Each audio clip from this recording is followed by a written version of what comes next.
I was in Afghanistan in 2014 as a Navy SEAL. We're in the middle of this gunfight and a grenade came over the wall and it detonated. And I'm waiting to either be shot by the enemy or I'm going to bleed to death. And all that was running through my head was, and that's the way I think people should look at their lives. So interesting, because I've never actually heard someone give that kind of advice before. MrBallen is a former Navy SEAL turned master storyteller and content creator who uses his battlefield experiences and personal failures to inspire, educate, and help people overcome challenges to achieve their goals. My family were very successful people with Pulitzer Prizes, PhDs, and then there's me getting into street fights and about to get expelled. But it took becoming a colossal failure to realize that if you want to fix this, you have to start with saying it's my fault and then do something about it. But then fear becomes the thing keeping people from doing it. And it's the very select number of people in this life that say, I'm going to still do that thing that scares the f*** out of me, that have the best and most fulfilling life. And so I decided to become a Navy SEAL because it was only a really small percent that make it through the grueling, mentally torturing training. And what's the similarities that you noticed between the people that made it? 2 words. But then I realized the reality of the job. You kill people. And I had really leaned into being as like alpha as I possibly could be, but there was just some things that I did and I struggled so bad. I had to face my demons. What have you learned about dealing with demons? If you begin to have those thoughts, the only way I have found to sort of cope with them is... I find it incredibly fascinating that when we look at the back end of Spotify and Apple and our audio channels, the majority of people that watch this podcast haven't yet hit the follow button or the subscribe button, wherever you're listening to this. I would like to make a deal with you. If you could do me a huge favor and hit that subscribe button, I will work tirelessly from now until forever to make the show better and better and better and better. I can't tell you how much it helps when you hit that subscribe button. The show gets bigger, which means we can expand the production, bring in all the guests you want to see, and continue to doing this thing we love. If you could do me that small favor and hit the follow button wherever you're listening to this, that would mean the world to me. That is the only favor I will ever ask you. Thank you so much for your time. Back to this episode. John. Yes. There are clues in your early context that suggest you might have walked the path that you've walked in your life, but there's also clues that suggest you absolutely would never have done what you've done. Yeah. So taking me back to that early context, yeah. What do I need to know about that environment, the influences of that environment, to understand how you ended up where you are today? I think it all starts with, the family I was born into were like very successful academic people. So I was born in a town called Quincy, Massachusetts. It's just south of Boston, Mass. And, my mother, father, and 2 sisters are like brilliant minds in like the academic sense of the word, just like brilliant. One of my sisters has gone on to win 2 Pulitzer Prizes. My dad's won a Pulitzer Prize. And this is not even flex, but to give you a sense of the people in my life, my other sister like has a PhD and she like worked out of a Harvard lab. My mom is a professional writer. And then there's me. When I was growing up, I could have done well in school, but I didn't want to. It was sort of like my form of rebellion was being a bad student willfully. And I would like go out and party with my friends and just was like trying to be sort of like a bad kid in a way. And also like the town I grew up in was sort of it was not a place where academics really thrived. It's like a really working class, like hard and tough place. I mean, Quincy's becoming much, much nicer, but it was a little bit of a tough place. And I sort of wanted to be like an edgy, like tough guy. And so I'd like get into street fights and get my ass kicked. And like, I'd like stay out drinking with my friends. But what it did is it set me up for like colossal failure by the time I got to college. I got into college because my mom, the professional writer, wrote my college essay and my grades were horrible in high school. In fact, so bad that when I sent off my application, the school got in touch with me and they were like, hey, your grades are not really what we're looking for. But boy, that essay was so beautiful. We're going to give you a chance. And so I get into college. I go to the University of Massachusetts out in Western Mass. It's like where a lot of kids, where I was growing up, that's where they went to school. It's a big party school. And I just immediately bombed. First semester, like I got a 1.016 GPA, which it should have been like a 0. I basically didn't go to class. I was involved in this riot. So at some point, our football team, which was a team that no one cared about, even the people who went to the school, we didn't care about it. No offense to the Minutemen. They're very good now, but at the time in 2006, they weren't. They made it to like this conference game or something. This is like not big time D1. This is like D1 AA. So like very high level football, but not going to be on TV or anything. Mm-hmm. And the college, the student body, again, they don't really care about the football team. But for some reason, when they lost this game, it just like instilled this need to riot on campus. And it was like concentrated in this one area of campus where I happened to live. And I like went out there and I was like breaking windows and being this horrible kid. And the security cameras everywhere recording you. And it got to the point where at the end of the semester, there was like this witch hunt to find the people that had been involved in this riot. And there was like the website had posted, the college police website had posted all these images of just faces of people in the crowd that were a part of it. And anybody could anonymously name people if they saw them. And it was like everybody got expelled. And I found pictures of me, and I just got my grades back, 1.016. And at the same time, I've been telling my brilliant parents, yeah, I'm doing great in school. Things are going really well, getting good grades. And I had to tell them, like, actually, it's the opposite. And I'm probably going to get expelled if I don't withdraw. So my dad comes out to the school and he like sits down with the dean, who also says John has all these violations of living in the dorm, like noise complaints and being a jerk. We're going to kick him out of the dorms. Even if he stays at the school, he has to live off campus. And my mom and dad are like, you're coming home. We're done with this. Like, you're an adult and you can either like live at home and go to school or get a job, but like you're going to be an adult. And so I come home. At what age? I was 18. 18. So I come home and I was living in my mom's basement in Quincy. And I remember the first couple of weeks I was home, I actually felt mad at my parents. Like, how dare they make me withdraw from the school, even though there's all this information that like it's completely my fault. But I had like an epiphany when I was literally in my mom's basement, when I sort of realized like, oh, this is my fault. Like, I have created like a habit pattern and a way of thinking that's put me in my mom's basement with no direction. Like, I've been gifted all these opportunities that I've squandered. And something sort of changed in my head where it was like, I don't want to be a screw up. I don't want to be that. I'm looking at my family members as being so successful. And I just was like, I can't be that. I'm suddenly becoming self-aware that that's the path I'm on. I'm going to be the guy that like floundered everything and didn't amount to anything. And so I just made it simple. I was like, I'm just going to like go to a local school, get good grades, and like graduate from college. That's going to be my focus for now. And I did that. I went to a local school. I got my grades up. I actually transferred back to the school that I withdrew from to finish out my couple of years in college. But it was like a drug, like having a goal that I was working towards, like doing something that was worth my time and like studying hard. I was like struggling with school, but I worked so hard. I was in the library all the time, like feeling like getting to feel what it feels like to be working towards a goal and achieving it was like really addictive for me. And so by the time I was like in my last year in college, I actually ironically had no clue what I would do post-college. It was sort of like, well, the goal was just to graduate college. I don't really have a clue what's next. And I thought about briefly becoming a lawyer or something because I was studying philosophy and English because I like those two subjects and they sort of fit the mold. But I had always sort of had this calling to serve in the military because some friends of mine in high school went off to serve in the military in 2006. Like they went to Iraq and Afghanistan. But I wanted to do something really hard in the military because I needed like a big goal, you know, and it like graduating college was this goal that I had achieved. And I was like, I want to do something hard in the military. And that's when I got turned on to the SEAL teams. And the cool thing about the Navy SEAL teams is virtually anybody can apply to be a SEAL. You know, you have to like have the right physical fitness, you have to be a citizen. There's a few things, but basically anybody can try out. But it's only those who survive the training that become SEALs. And it's a really small percentage of people. And it just really was the thing that was like, wait a minute, if I do that, if I go through like this baptism of going through this rigorous training, I'll become a guy that will no longer be viewed as like the screw up in high school who sort of got it together with college. I'll be able to reinvent myself. I'll be able to serve in the military, which is something I felt the calling to do. It's a career that I can kind of progress into, and it's a big frickin' challenge that's going to require a whole bunch of training and prep before I get to go. And so I kind of just shifted my goal from graduate college to become a Navy SEAL, and everything fell in line. And then naturally after that, I became a YouTuber, which is an even longer story. But basically I became a SEAL, and then I got hurt, medically retired. And then I basically posted something online that went viral. And I love telling stories, as you can see from this long intro.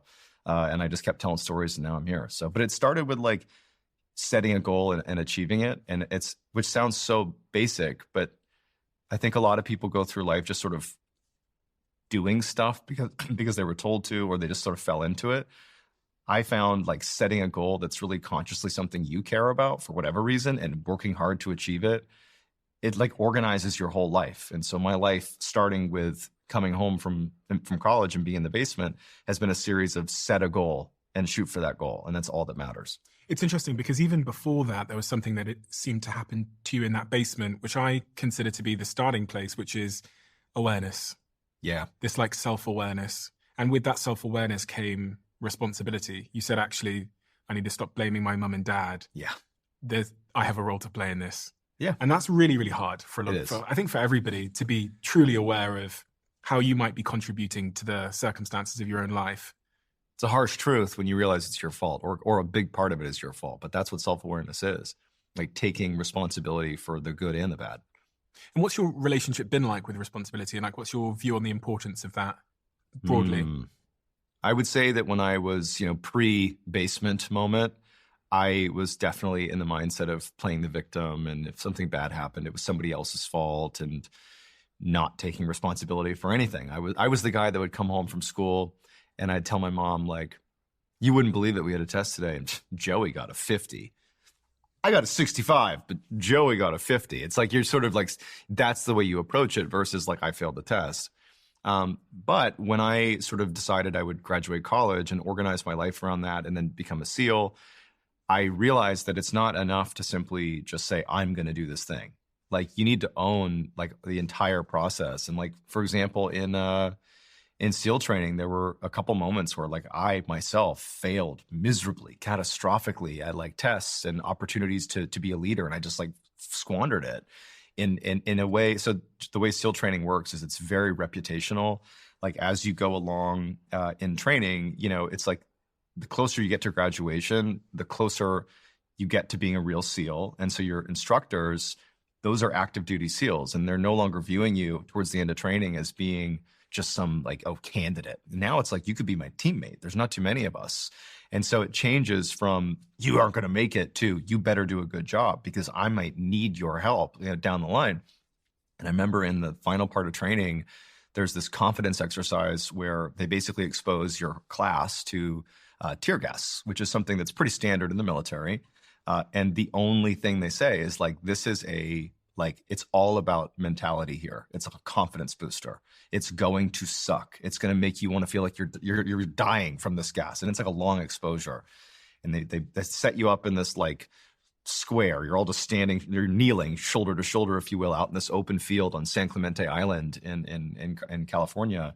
And all the instructors have their gas masks on, and they have these pool sticks like that you would swap like trash out of a pool. But at the end, they have the CS grenade canisters.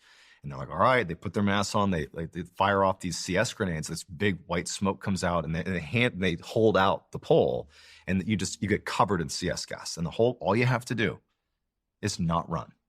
Just stay here and take it. That's the whole point. And I ran. It was like a fight or flight instinct completely. It was like and it was instant. It wasn't like, this is really bad. What am I going to do? What am I going to do? It was like instantaneously. I ran. I had to get tackled by one of the instructors because I was just out. I wasn't even thinking. It was like, and nobody else ran. This is the end of training. And so afterwards, it's like I was brought into the amphitheater. There's this little theater where they would teach us classes about ordnance and whatever. And they were like, Alan, stand up. And all my peers know I did this. All the instructors know I did this. And he just goes, the main instructor, he's like, Alan, you're a fucking pussy. Sit down. He goes, you're a fucking pussy, and I never want to serve with you, and neither should your classmates. Sit down. And that was it. And I had to, from that point on, for the rest of training, wear these it's almost like a bikini over my shorts. And it was like the worst moment ever because I've made it so far into training. But I knew, and also, by the way, at this point, we weren't even home. I wasn't able to go home, see my wife. We're out at this island for a month. You work 7 days a week. You are in training until you're done. And the only choice was like, own the fact that you did that. Don't make excuses for it. Like, let this show people my actual strength, which seems funny because I did the thing I'm not supposed to do. But instead of like running from it, literally own it. Take responsibility for what you did and show people that, you know what, I'm prepared to show up for work every day wearing these fucking trunks and be looked at as a lesser than to demonstrate that I'm not. There's something really important in that. That's really really also critical to business, but just really critical to anyone that's a professional or in a relationship, which is if you make a mistake, you get the second opportunity, which is how you respond to the mistake Absolutely. you made. And in fact, so many times in business, when I was running a marketing business, we'd have clients and we might drop the ball in some way, but we could actually make the relationship stronger than it was before the mistake by how we responded. Yeah. So making a quick phone call, apologizing, taking responsibility. Yeah, I mean, I think that there definitely were some people that did carry that sort of like stigma into the teams, because right after we finished this, we kind of went into the SEAL teams. But I do think that there was definitely some people that, and I'm not even tooting my own horn, I really think this happened, that as a result of that moment knew they could like trust that I was prepared to sort of like, I'm going to take responsibility for me. I'm going to do what I'm supposed to do. I'm going to be the best teammate I can be. Even at my lowest, you're still going to get the best version of me. And that doesn't mean I think I'm better than anybody else. It just means I'm an adult. And like, I think that's a big part of being an adult is responsibility is ultimately owning those mistakes. And sometimes your mistakes are painful and public and awful. And that's the most important time to own them. And like you said, like that's your opportunity in some ways, not just to rectify the mistake, but to become a stronger, better version of yourself. And I think that my mistake in college was a series of mistakes. My first semester of screwing it up and getting sent back home. But it was only when I recognized that it was my fault and I had to own that I was able to graduate college and try to become a Navy SEAL. And then in the process, like have the CS grenade happen. But in some ways that made me a better SEAL, So I think that like in failure comes the best opportunity for success, which is something that I certainly didn't coin, but it's the truth. What is the Navy SEALs? Because, around the world, I think people are aware of the term Navy SEALs, but we don't actually know fully what it is. Yeah. So every branch of, I think, basically every military in the world, this is a broad generalization, but it's usually the case that virtually every branch of every military has some form of specialized unit that carries out special operations. It's the stuff that, the Call of Duty video games and Modern Warfare, those are based on like the idea of specialized combat units that go out and do these kind of difficult and high stakes missions. And so in the US, you have the Army, the Navy, the Marine Corps, the Coast Guard, and the Air Force, and each of them have like their like respective special operations divisions. Like you have Marine Special Operations in the Marines, you have the PJs, the Pararescue Jumpers in the Air Force. So there's multiple. But of all these special operations units in America, of all the different branches, you could make the case that the most, and I'm going to get some flack from people that disagree with me, the most, let's just say well-known and potentially most skilled, and I say that carefully because of course there are other groups like the Green Berets who are incredible at certain things, but the most skilled at multiple disciplines is very likely the Navy SEAL teams. And it's because the acronym SEAL stands for Sea, Air, Land, so SE and AL. The idea is, even though it's under the Navy, which is sort of like maritime and water, the reality is that the SEAL teams are a special operations group that can insert into virtually any environment, sea, air, or land. They can also use multiple insertion platforms, whether it's diving, jumping, going in on land.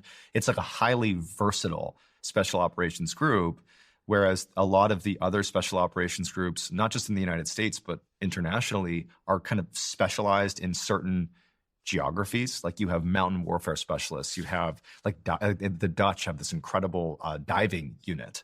But the SEALs are like, we do everything. And they also sort of came into prominence. They started in the 60s under JFK. They really came into prominence post 9/11 because they were being sent out into the Middle East, which is, it's a landlocked place. But this Navy Special Operations Unit was being very successful, carrying out, kinetic operations all across the Middle East. So it's like a very famous jack of all trades special operations group that, especially after the Bin Laden raid as well, that sort of made them celebrities. But even before that, they were very well known as like the jack of all trades special operations group. And how long is training? How long does it take to get through training and pass the other end? Broadly speaking, I would say it takes about 2 years, but realistically, it takes a little bit longer. So you have, there's two ways to become a SEAL. You either go in as an enlisted person, so There's the enlisted component of the military, which is somebody basically without a college degree who just like raises their hand and just serves. Like that's like the grunts of the world. Those are the enlisted community. And then you have the officer side, which is somebody who at a minimum needs to have like a college degree to apply. You go to like officer school. And in the SEAL teams, there's like a tiny, tiny number of officer SEALs and a massive number of enlisted SEALs. But they're two very different pathways into training. If you go the officer route, it's practically like a political appointment just to get an opportunity. Like it's so, so difficult to even get a chance to try out that what you get, and it's because there's just like a handful of spots available. That's really all it was. So you have all these people on the enlisted side who actually have college degrees and could easily like become an officer in the military who, let's say, have other opportunities that they could pursue with their college degree, but they want to be a SEAL. Mm-hmm. And so you have this big number of people that are electing to go be enlisted to try out to be SEALs. And that's important because it makes the enlisted side super competitive. You have like these professional athletes and you have like Olympians and you have like the best college athletes and you have MMA fighters and wrestlers and then like the random people like me who have no resume, and you all just show up for the class in San Diego that technically is 6 months long, but there's like, before you even join the Navy, you need to basically compete for a spot to even have a chance to try out. And there's a whole application process before you've joined the Navy that can take years. And then let's say you get your chance as an enlisted person. They're like, okay, you're going to get a chance to go. Well, first you got to go to boot camp. That's 2 months in Chicago. And technically you can fail out of it, but really you won't. It's sort of like a suck it up and get through it. But then at the end of boot camp, at least when I went through, you go to this other school, which is like a prep school. It's another 2 months in Chicago. Mind you, you haven't even started training yet. This is like potentially a year of pre-Navy, and now you're 4 months into like you're in the Navy, but you're not really in SEAL training yet. You go to this prep school where you like learn how to swim and run. You already know how to do these things, but professional coaches work with you. The Navy invests a lot of money in getting you really strengthened up and mentally strengthened, because following the prep school, you go to San Diego where you go through what's regarded as like the hardest part of SEAL training, which is it's called BUDS, B-U-D-S. And it stands for Basic Underwater Demolition SEAL School. And it's basically, imagine whatever you think of as boot camp, like military boot camp, make it not 2 months long, but 6 months long, because most boot camps are about 2, and make it like 1,000 times more difficult. It's really the same concepts. It's like intense, grueling, physical, emotional, and mental like torture for 6 months. And that's the part where everybody fails out and drops out. That's like if you made a movie about SEAL training, you'd really only focus on the 6 months of BUDS training. And in fact, you'd only focus on the first 2 months because that's the most physically challenging.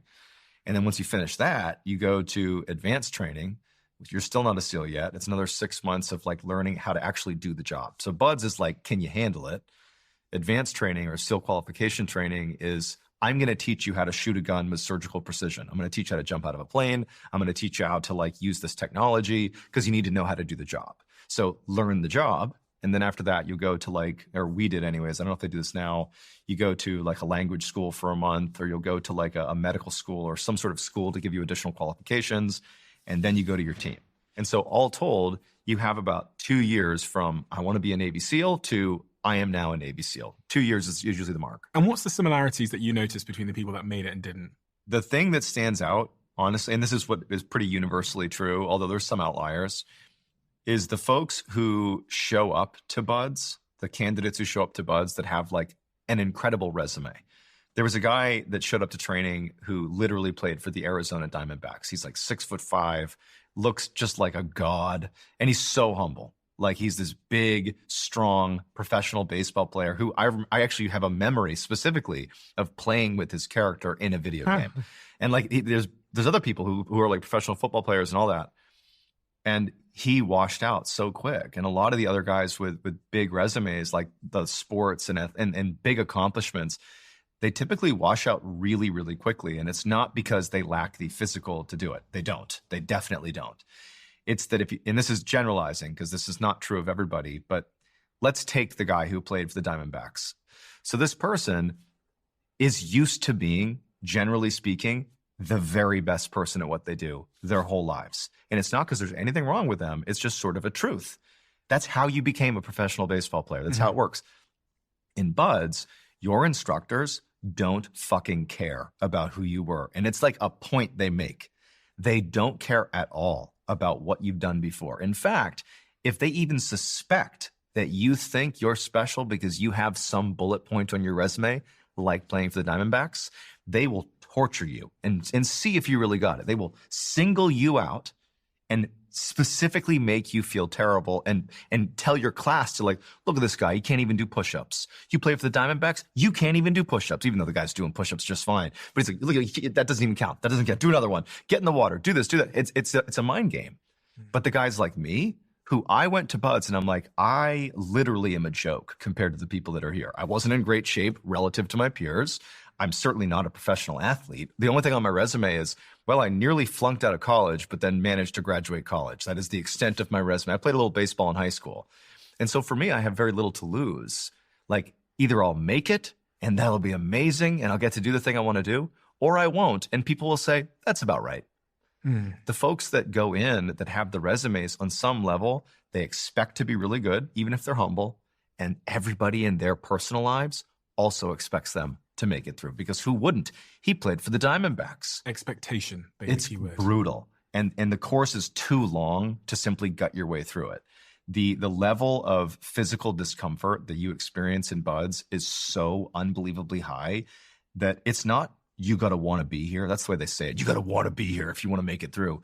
It's you need to have something to hold on to in your brain that overrides the discomfort. And it can't be, oh, I need to make everybody else happy. I need to live up to expectations. Maybe that's strong enough for you. For most people, it's not. Like when you are at like your absolute lowest, like what do you hold on to? And it's for people like me, it was like, I have to prove myself to myself. I want to prove to myself that I can do this hard thing. Like it was not even about serving in the military. It was accomplishing this goal because I've set my mind to it, and I want to believe that I'm the guy that can set goals that are hard and achieve them. And so in my worst moments, I would go to that place where I'm like, this is worth it to me. But for other guys, it's not. And so at the end, when you graduate, you look around and it's like a ragtag group of like short, sort of weird looking guys that don't in any way embody like what you would think of as like, I mean, some guys do. Some guys are unbelievable studs, but it's like a ragtag group of guys that just didn't quit. And a lot of it is because they had some sort of chip on their shoulder that internally drove them, and it allowed them to persevere when things got so bad, because things get so bad in Buds. If I were to meet the guy in his mother's basement and then meet the guy who qualified from the SEALs training. In terms of their mentality, like their psychology, how would they be different? What evidence does the guy that graduated from SEAL training have that the other guy doesn't have? What is that? What's the difference? I mean, not just to like shamelessly cycle back to this idea of responsibility, but I'm going to do that. When I first got to the basement, I've just arrived, I was really not even able to see what a mess I had made of my life. It wasn't like I knew I had screwed up and was blaming other people. It was more like my default setting was, this is somebody else's fault. Somebody did this to me. Like I actively remember being furious with my mom and dad for making me withdraw from college when I literally was about to get expelled. I had a terrible GPA. I couldn't afford to live in the dorms. I had shown there was no evidence to suggest I would succeed in college. It wasn't until I was like home in the basement and the sort of like living in my mom's basement with no direction that it just sort of naturally happened. I was like, wait a minute, it's you. It's not them, it's you. And it seems so obvious now, but it took falling to the bottom. And also, by the way, kudos to my mom, because she's a single mom. She didn't give an F. She was not like, don't worry, you'll figure it out. She was like, no, you're going to get a job, or you're going to move out or whatever, and you're also going to pay rent while you're here, and that's it. Like, this is your fault. And at first I'm mad, but it's sort of like it became this arduous thing I had to overcome. So it was like no self-awareness, none, and genuinely blaming the world for my problems, to like probably, if anything, an extreme on the other side, where like, if you haven't already noticed, I'm like talking about the CS gas thing that I mentioned to you earlier. That's something that if that happened to other people, I don't know if they'd talk about it on such a public platform, especially just in the SEAL community.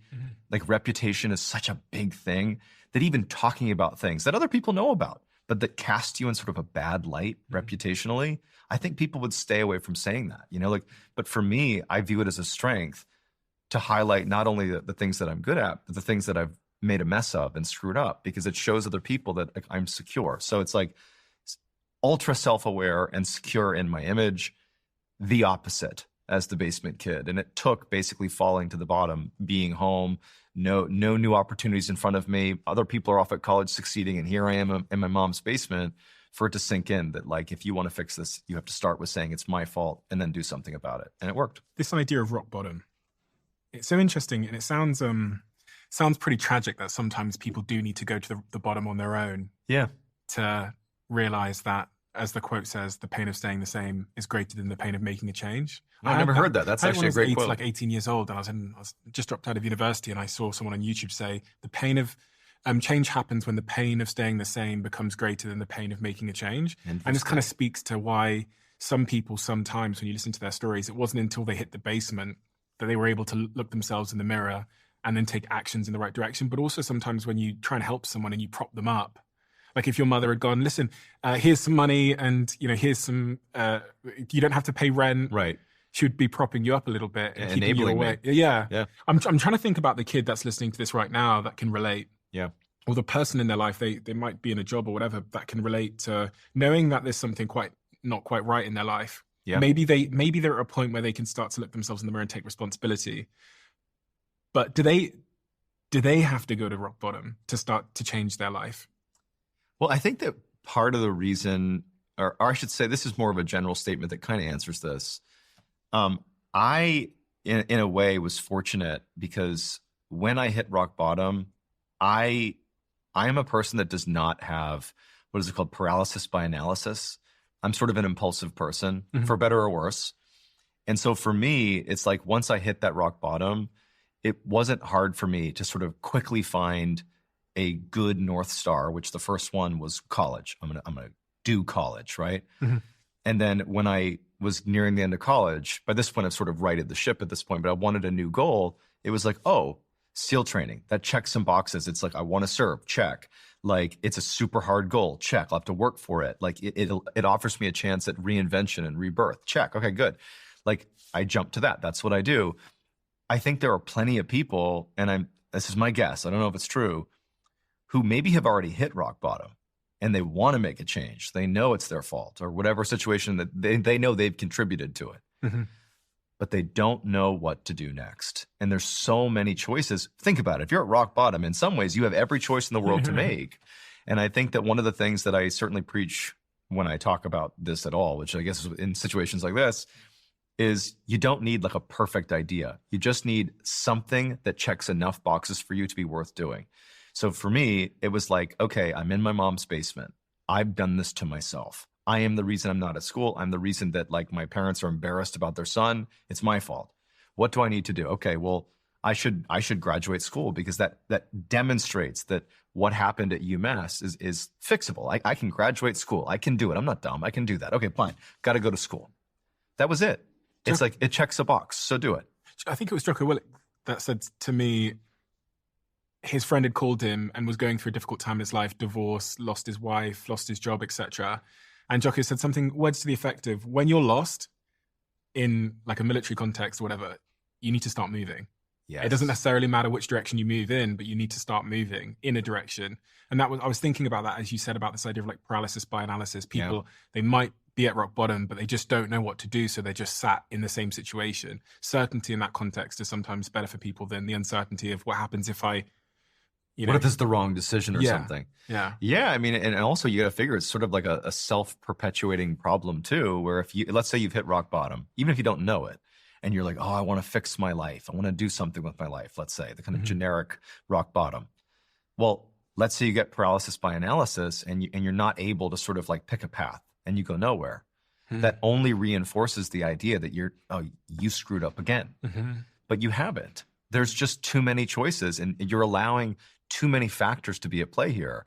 Jocko, however he said it, is dead on. And there's another way that's talked about in the military, which is an 80% solution now is oftentimes better than a 100% solution tomorrow. And it's all about like speed over certainty. In the military, it applies a lot of times. But that's the way I think people should generally, not always, but generally look at their lives if they haven't quite built anything yet, whether they're at rock bottom or just starting out, like they're young people and or whatever age you're at. If you feel like you need to make a change, like you said, the pain of staying the same is greater than making a change. If you're at that point, you kind of know it, think about what matters to you, whatever it is. Like I like to equate it to when like you're in the shower by yourself and you're just having unfiltered true thoughts. Like ask yourself, what do you really care about? Like honest to God, like forget what society says you should care about. Let's say you really just want to be famous. And that's the actual core. And you don't even know why, but that's what you want. Well, guess what? Listen to that part of you. It's not vain. It's a thing that matters to you. Similarly, if you're like, I want to be just rich, great. If that's a real motivation for you, like at your core, in the shower, it's just you. If that's really what drives you, great. Those are boxes that must be checked for something to be worth doing. Mm-hmm. So it's like, have your shower thoughts and be real with yourself. Like, what do you really actually care about? Not what society says, not what you want your family, none of that stuff. For me, honestly, the reason the SEAL thing really I wanted to do it ultimately is I wanted people to say, that's John Allen, the Navy SEAL. Because to me, it was like I had been the black sheep in my family because of me. I had discovered this. But it's like, oh, his sisters have done this. Oh, his dad's done this. His mom's done this. And then there's John. I wanted something that sort of overrode the mediocrity and failure. And I felt like, what better thing? What more honorable thing? And also, I wanted to serve. That's another check. It's a big goal. That's difficult. That's a check. But ultimately, it was like, I want people to know that I became a Navy SEAL. That mattered to me. And you know what? It flies in the face of what Navy SEAL instructors tell you, which is you shouldn't do this because you want to be a Navy SEAL. You should do it because you want to serve the country. And like, that's true. And what else are you going to tell your students? Yeah. But if you really want to be real about it, you got to find your real motivation. And that box must be checked. Must be checked. Yeah. So I pause on the must be checked because once you become the Navy SEAL. Yeah. And everyone's saying that's John Allen, the Navy SEAL. Sure. Does your motivation disappear or does it become something else? And I think it's really honest, but also quite unorthodox advice to say, listen, if you're in the shower and you're going, I just want to be rich so I can prove those people wrong, or I want to be famous, prove these people wrong. It's unorthodox advice to say to follow that. Yeah. But I have to say, I just completely agree. Yeah.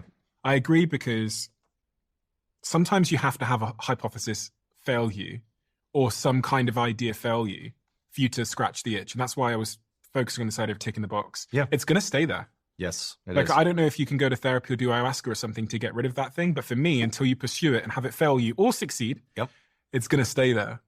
Yeah. I mean, ultimately, exactly what you said, if that box goes unchecked, you might in your life eventually convince yourself that you never needed to check that box. But at some point in your life, when it becomes too late or you're about to die or on your deathbed, you will have regret. And I can actually speak to a specific instance in my life, which I had checked a box by this point, but I had one that I hadn't checked. I was in Afghanistan in 2014, and we were in this alleyway, and a grenade came over the wall, and it detonated next to a whole bunch of us, and I nearly bled to death. And I had this moment where I can't pull the tourniquets off of my kit that are rubber banded to my chest for quick access to stop the bleeding. But I was so weak and like losing my vision. We're in the middle of this gunfight. I couldn't get them off. And I realized as I'm sitting in this alleyway in the middle of this like horrible place in Afghanistan, like the town was very kinetic and dangerous. And I'm waiting to either be shot by the enemy, who we know is on the other side of the wall that could be coming around, or I'm going to bleed to death, or there are RPGs being fired blindly in our direction. It's like, I'm about to die, 100%. I'm actively bleeding out, or I'm going to be shot. And all that was running through my head, there was a couple thoughts. There was one that was kind of funny now, which was, I was like, I wonder if my obituary will say Jonathan Allen killed in action or John Allen killed in action. So that was going through my head. But I also, in addition to that, I had this really acute sadness that I hadn't started a family yet. I didn't have kids. I was married. We've been married for several years. And my wife and I, we'd sort of talked about having kids before that deployment. But we were like, oh, we'll have time. And I'm sitting there in this alley bleeding to death or expecting to be shot to death. I'm at the end of my life. And it was like, holy shit, I wish I had a child. Yes, that's horrible for the kid. They lost their dad. But like, that was a box for me. I wanted a family. What was the first thing I did when I survived this and got home? We started a family, you know? So it's like, that's sort of an extreme example, but I do really believe that a lot of people have boxes that are going to go unchecked. But to your point also, just try to do it and fail. And believe it or not, you actually checked the box. Yeah. That's true. That's actually really, really true. Yeah. And yeah, it's so interesting that because I've never actually heard someone give that kind of advice before. What people say is like, find your why. And they often are quite judgmental about what's motivating you. Sure. So the only like accepted motivation is something like, I want to serve my country, Right. or I want to change the world. Right. But actually most of us are either like driven or dragged, as I say, which it could be, like driven is like, hey, you're very conscious of what's driving you and you're in control. But then being dragged is the insecurity, it's the shame. It's that I want, my siblings are better than me and I want to say fuck you to my parents, whatever it might be. Very, very, very interesting. It's also even more interesting that you ended up where you are today. So you get medically discharged from the military after the Afghanistan. It was tour? not immediately after, but basically between that and some mental issues I was having, I was pushed to see a psychologist. This is like years after. So 2014, that injury happens. I survive, obviously. And I ended up getting surgery to sort of like, my shoulder was banged up and I got fixed up enough to deploy again. But I was just not fit to serve. Physically, I was really struggling to keep up. I had some issues with my shoulders and my knees. I have shrapnel in my leg. But ultimately, I was recommended to a psych in the military because they're like, dude, you are not like a sane person. Things are not going well for you. Like close friends of mine just sort of said, I don't think this is working out. And I was very angry. I had like, now I can say it. It's like I had very stereotypical, or whatever you want to call it, PTSD. Like I had not dealt with the near-death experience in Afghanistan and sort of how that went. And so I ended up going for a medical retirement, which was driven in part by the physical injuries, but also by like mentally I wasn't there. So I get medically retired at the end of 2017. And, I never really had a plan. It's like I knew I was going to get medically retired, which just means like you're going to get out and there's going to be like this amount of money you get paid, it's a retirement, but it's not really enough to live on realistically. You're going to have a job.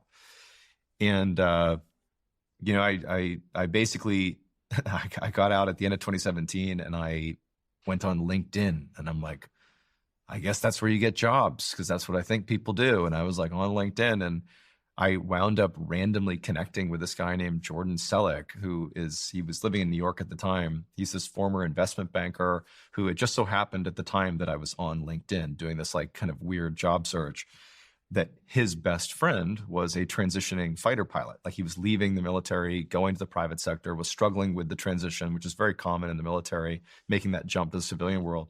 And Jordan, who's like this very entrepreneurial guy, he was trying to prove to his friend, whose friend's name was Austin, that like, you must be alone. Like you're so successful being a fighter pilot, like you're going to find a job. And he was like, he was doing this exercise where he was reaching out to like random veterans on LinkedIn and being like, hey, what are you doing like with your transition to the civilian world, to prove to Austin that like you're basically complaining and you can go find a job. You're not But he found like, one, nobody really got back to him because they didn't know who he was. But I got back to him and I'm like, actually, you know what? I just got medically retired. I have no idea what I'm going to do. I got kids. I'm stressed. I don't know. Didn't know this guy. And so Jordan quickly went from trying to prove a point to his friend to he was like, oh, well, hey, why don't you like come to New York and I'll just like introduce you to some people in my network. And out of that was born this charity that Jordan and I actually started called Elite Meet. That's still around today. It's like a networking event. It's a series of networking events for transitioning military veterans and private sector, hiring managers to meet and get jobs. So I did that for a little while. Ironically, my job became running a charity that helped other vets get jobs. Funny. But Jordan instilled in me, he was a big believer in Gary Vaynerchuk's style of social media that sort of like bombard the internet with content and be like all in on content. And Jordan, he even had a similar he was similar to Gary Vee. And I found it like really fascinating, the idea of social media and content creation, because when I was in the military, I didn't even have, or I might have had a YouTube account, but I certainly didn't post on it, didn't have social media. But I with Jordan, we began using social media content to drive donations for this charity we're running together. But at some point I wanted to do more like with social media. I was doing storytelling, but narrative storytelling, like written out stories about military stuff to try to generate donations. And I was like, yeah, I want to do something for myself with social media, like build a brand for myself. And I committed a cardinal sin one that I was very aware of. So this is self-awareness, but doing it anyways.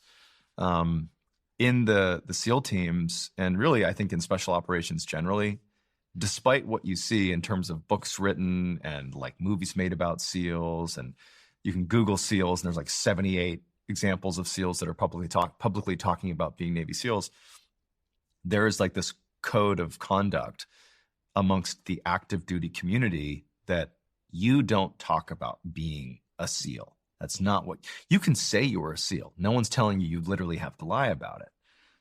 But being a SEAL is not something that's yours. Being a SEAL is you were allowed to enter a community of people that were like fighting for a common goal together, struggling, bleeding, dying together. Like the strength of the brand of SEAL, the SEAL brand, is built literally on people dying.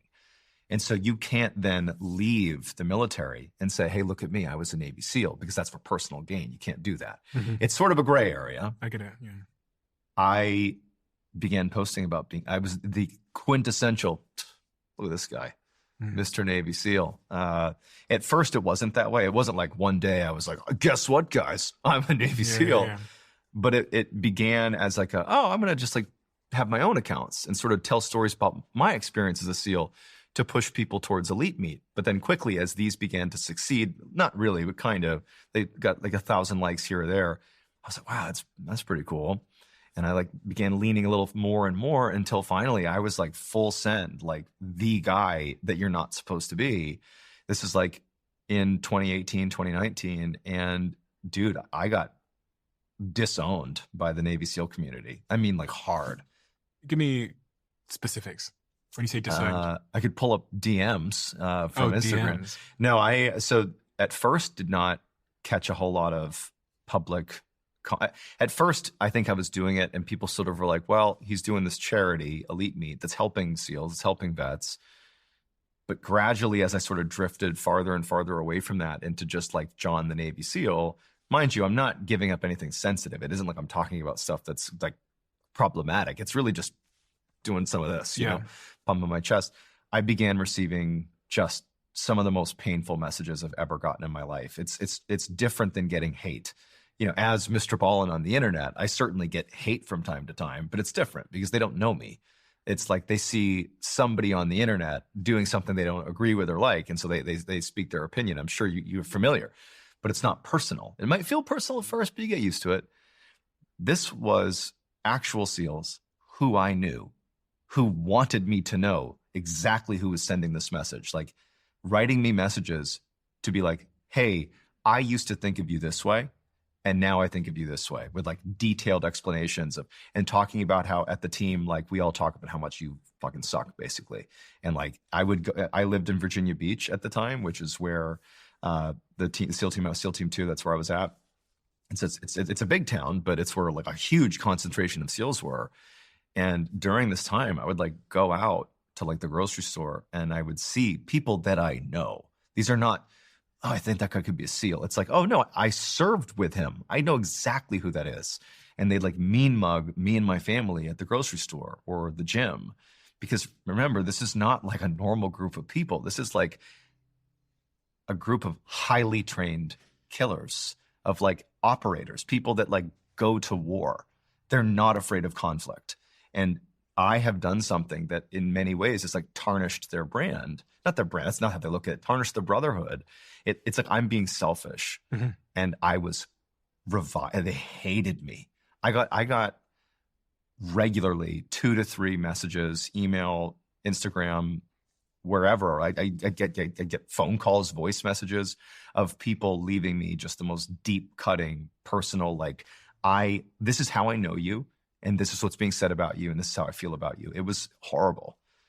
But luckily, I had already had the experience in my life, the CS gas thing, the coming home from college thing, of fairly quickly realizing that no matter how I justify this, no matter how I justify why I drifted into this arena, ultimately, I knew what was going on. I knew the line. And I knew when I crossed the line of being, no matter what the public thinks about SEAL content that you see on the internet, I knew amongst the huge majority of people that will never be public about their service, the active duty guys and the retired guys, I had crossed a line for them. And I was not dumb. I would have been just as upset if I was them, still active, looking at a guy like me.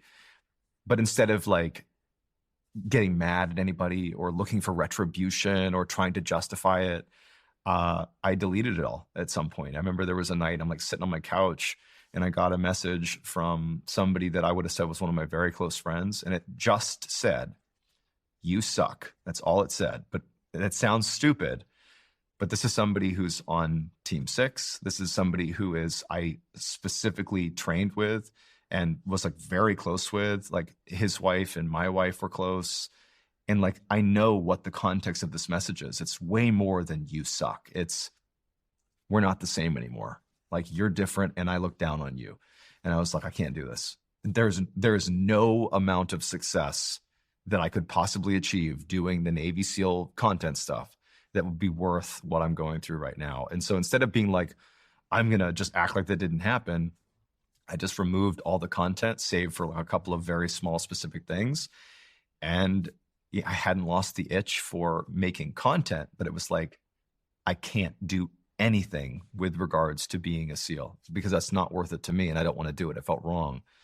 And after trying things that never worked, like sketch comedy and like following trends, at one point I was my lowest moment, my worst one was there was a trend on TikTok briefly where people would tell like sort of weirdly traumatic stories, not traumatic, but like intense stories, but with auto-tune. They'd use the feature in TikTok that was auto-tune and they'd like sort of sing it as auto-tune, but it would be like about the time they got like mugged. Okay. And so it's the contrast is so extreme. It's sort of interesting. Yeah. I did something like that and I made it and I was like, I cannot post this. This is like the worst thing I've ever made.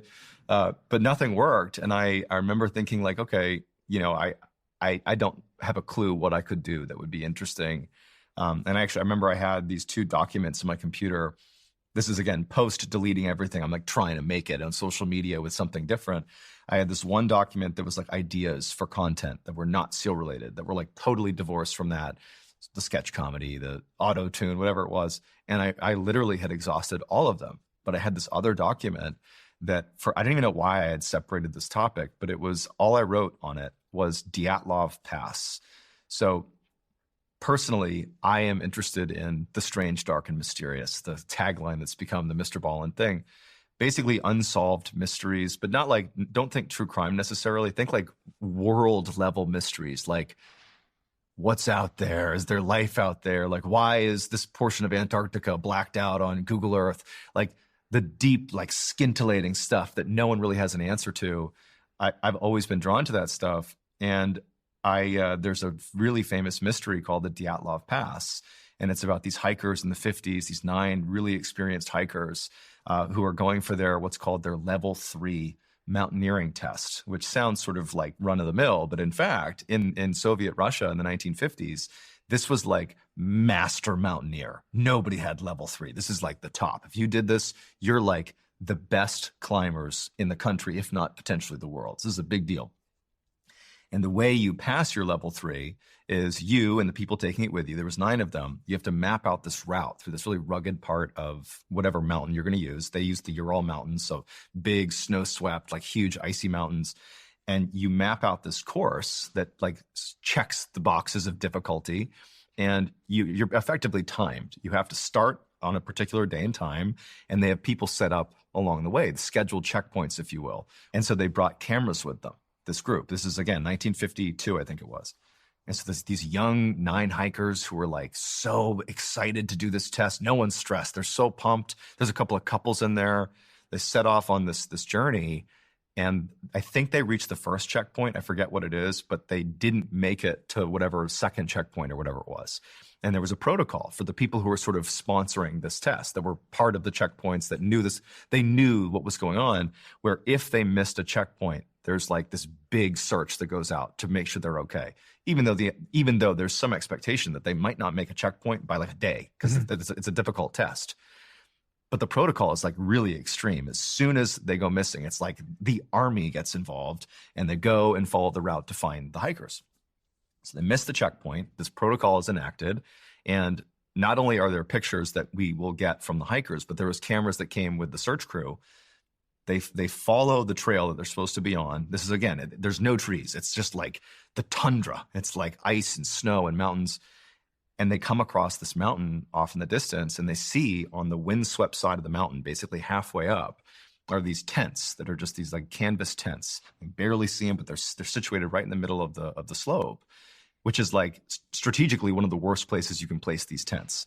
So immediately they're thinking, one, it has to be the hikers, because who else is out here right now? But two, why in the world would these incredibly talented hikers or mountaineers, why would they ever pitch their tent there? This is the most hazardous part. The wind can whip you off. You either go to the top and over, or you stay to the bottom. Let's say you begun hiking up that mountain, you get halfway and you're like, I can't make it. You better go back down and make your camp down there. So they see these tents, they're in the wrong spot. They go up to the tents and the hikers aren't there. They're not in there. There's pictures of this too. The tents inside had stacks of clothing neatly folded and placed in the corners, like as if they left their clothes behind. And the tents themselves were cut open, like with a knife, but somehow they deduced that they had been cut open, but from the inside. So presumably one or multiple of the mountaineers chose to cut open these tents in like negative 50-degree weather. And then there were all these prints in the snow that led down the mountain. And some of the prints were bare feet. Some had one shoe and one barefoot. And it's all 9 of the hikers. They spotted these prints, and they follow the prints down the hill or the mountains, a big space. And they find this little crops of trees. There's only a few areas in the Ural Mountains, in this part of the Ural Mountains, that have trees. And there's this little group of trees. And when they get to the trees, they find 3 of the hikers, and they're all deceased. And there's one who's basically almost naked, wrapped up on the ground. There's pictures of this. There's one who I believe was draped over one of the branches up in one of the trees, and then another one that was also on the ground as well. And there's these deep scratch marks in the tree, like gouges on the tree, as if some animal had been scratching at this tree. And all 3 of these hikers are deceased, and it looks like exposure, but they're not really wearing the right clothing, or they're missing pieces of clothing, but they're all deceased. There's more footprints that lead away from those 3 about a mile, kind of back in the direction the search party had come from. And there's this big snowdrift that created sort of like a snow cave underneath it.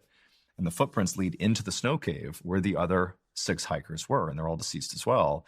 Except in there, the hikers had seemingly exchanged clothing. And they know this because the women were wearing men's clothing and vice versa. Some of their clothes had trace levels of radiation, and some of them had parts of their face removed, it looked like.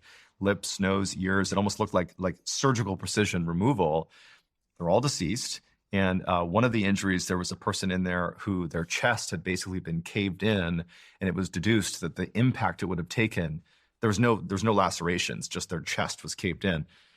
The impact would have been equivalent to like a speeding car smashing into you at full speed. But there's no sign of anything that could have done this damage. And so they're all deceased. And so the Soviet government, they launched an investigation. And during this investigation, they discovered that there was a huge military exercise, a Russian military exercise taking place in the Ural Mountains, who had no idea about these hikers. They have no clue that the level 3 mountaineering test is going on. That's not even on their radar. And they're 15, 20 miles away. And one of their senior commanders, on the same night that it's believed the hikers all died and whatever happened to them happened, he began noticing all these strange lights in the sky over the Ural Mountains, going up and down and moving all around, to the point where he actually thought it was another country, a foreign country. Are they invading us? And he literally thought it was like an invasion of Russia. And he sent out messages to say, hey, what's happening over there? Having no idea that he was pointing to the one spot where these hikers were.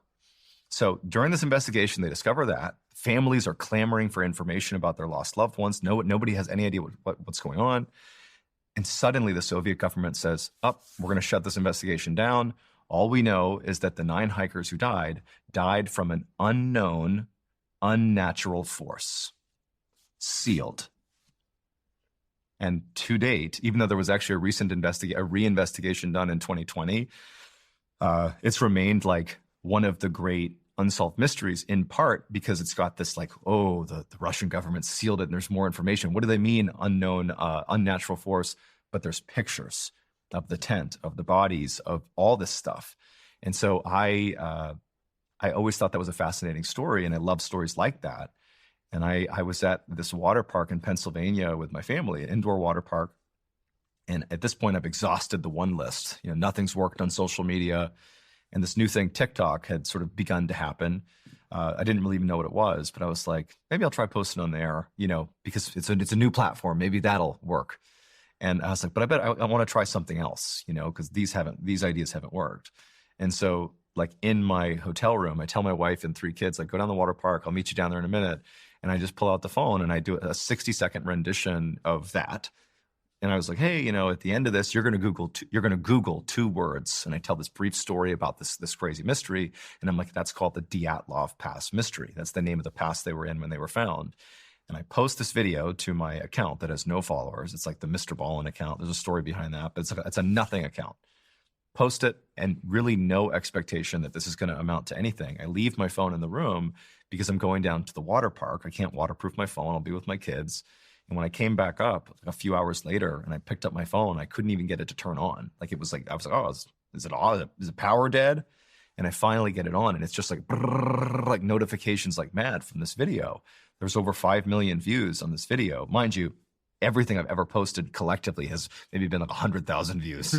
So this is like massive virality, but it was utterly divorced from SEAL stuff. This is like pure, I think this is fascinating and I love telling stories. And that wasn't like, oh boy, here's a business opportunity. It was more like, oh my God, this is so cool. I'm going to tell more stories like that because this is what I like. And I just began making story after story that sort of fell in line with that. And it happened to fall at literally the start of the pandemic. So it's like suddenly everybody is not only on their phones, but they're on TikTok. And everybody on TikTok is like mostly kids dancing. And also me telling stories with a flannel and backwards hat. And so the account just blew up like mad. I transitioned to YouTube, and I've just been telling stories ever since. So first and foremost, I have to ask, what do you think happened to those hikers? I don't know. So they reopened the investigation, like I said, in 2020. I don't claim this to be true, but I think it might have been in part because of the virality of that video. Suddenly there's this newfound interest of people Googling the Dyatlov Pass. And they concluded that there was an ice slab that broke off and killed them. But it's like, how does that account for like the clothes being exchanged, the potential radioactive nature of their clothes, like what the military guy saw with the lights? There's too many things that don't get explained. It is true that like when you become hypothermic, when you become truly hypothermic and you're nearing like the end, basically, you're about to die from exposure, you become warm to the point where you're hot. You actually take your clothes off. Really? Yeah, that's a well-documented thing. So you could say, okay, so they pitched a terrible place on the mountain. They're being exposed to the elements. They're basically freezing. Maybe as skilled as they weren't really prepared for the weather, and so they became hypothermic. And let's say maybe an avalanche or an ice slab did come down, and maybe they got hit by the ice slab, and now they're hypothermic. They're taking their clothes off. But it's like, okay, what are all the marks in the tree? Why are their clothes radioactive? What did the government mean when they said an unknown, unnatural force back in the 1950s? What were the lights seen by the military guy? There's too many unanswered questions. So I admittedly am a huge skeptic. And if anything, creating this content has only made me more skeptical because there's so much stuff that gets put out that's not true and it's just like totally made up. But this remains one of those stories that just sort of makes you wonder, like, is it possible there's stuff out there that we don't necessarily understand, like supernatural forces or, extraterrestrials? Like, I'd say this is a story that certainly opens the possibility, but I also would be perfectly fine to hear that actually turns out here's all the things that happened that makes that completely reasonable. Maybe there was a leak of some kind that like leaked out radiation or who knows what. So I'm open to it, but I think it's one of the few cases that seems like could make a case for paranormal.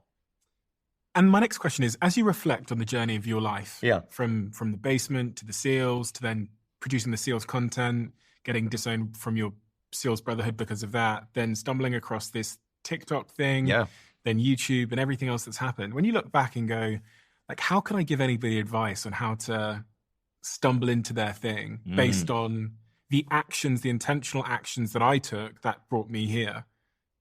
So one of the things that my wife and I often find ourselves saying is like, wow, like the timing on things is just amazing. We're so lucky with timing.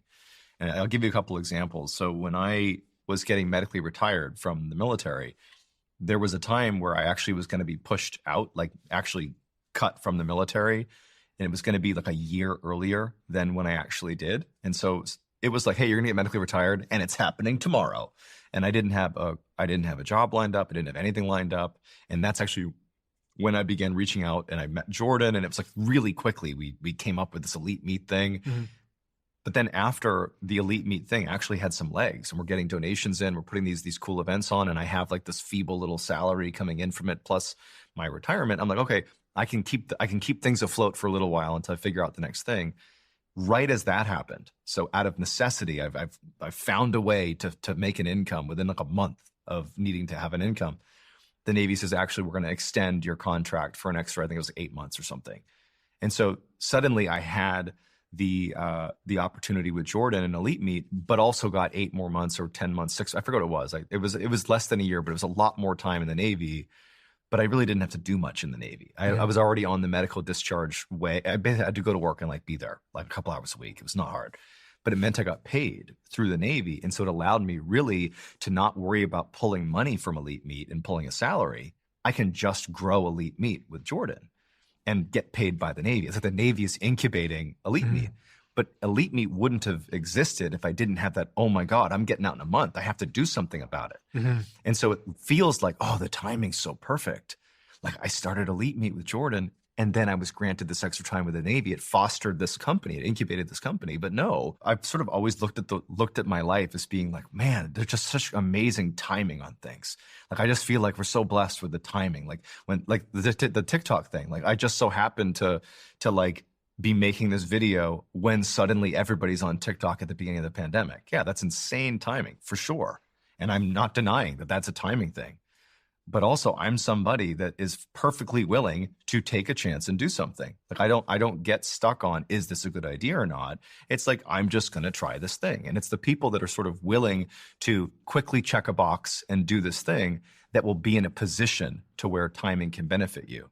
If you're constantly like, I'm thinking about it, things are going to pass you by. And so I forget what the question was, but essentially the advice I would give is like, really, it's sort of what Jocko said. It's this idea of like, you just got to start moving, because it's amazing what doors begin to open up for you if you're already on the move. If you're stationary, they don't open. It's interesting because as you were talking about timing, I was thinking, that's not what I think the answer is.